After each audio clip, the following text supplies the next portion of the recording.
اعوذ باللہ من الشیطان الرجیم، بسم اللہ الرحمن الرحیم۔ ان اللہ لا یستحیی ان یضرب مثلا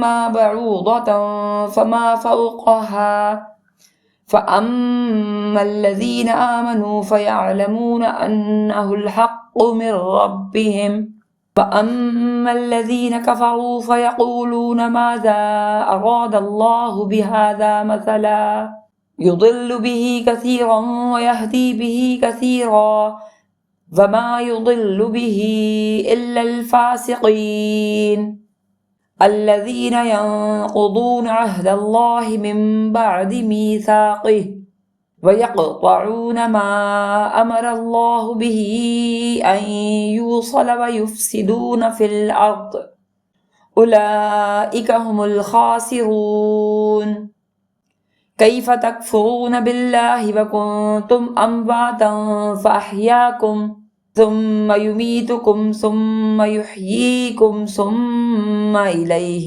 ترجعون۔ پناہ مانگتی ہوں اللہ کی شیطان مردود سے۔ شروع اللہ کے نام سے جو بڑا مہربان نہایت رحم والا ہے۔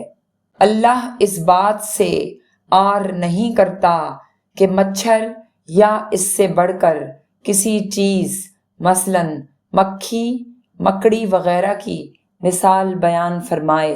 جو مومن ہیں وہ یقین کرتے ہیں کہ وہ ان کے پروردگار کی طرف سے سچ ہے، اور جو کافر ہیں وہ کہتے ہیں کہ اس مثال سے اللہ کی مراد ہی کیا ہے۔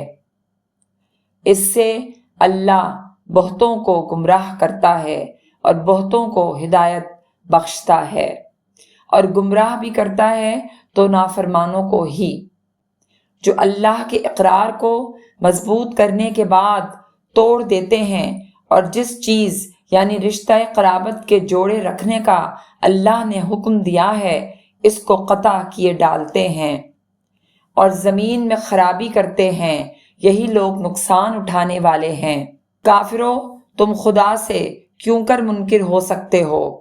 جس حال میں کہ تم بے جان تھے تو اس نے تم کو جان بخشی، پھر وہی تم کو مارتا ہے، پھر وہی تم کو زندہ کرے گا، پھر تم اسی کی طرف لوٹ کر جاؤ گے۔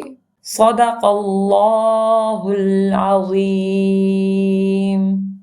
حدیث پاک۔ فخر دو عالم صلی اللہ علیہ وآلہ وسلم نے فرمایا، کیا میں تمہیں دو ایسے عمل نہ بتاؤں جن کا بوجھ انسان پر بہت ہلکا لیکن میزان عمل میں بہت بھاری ہے؟ حضرت ابو ذر رضی اللہ تعالی عنہ نے عرض کیا کہ یا رسول اللہ ضرور بتائیے۔ آپ صلی اللہ علیہ وآلہ وسلم نے فرمایا، خوش اخلاقی اور کثرت سے خاموش رہنے کی پابندی کرو۔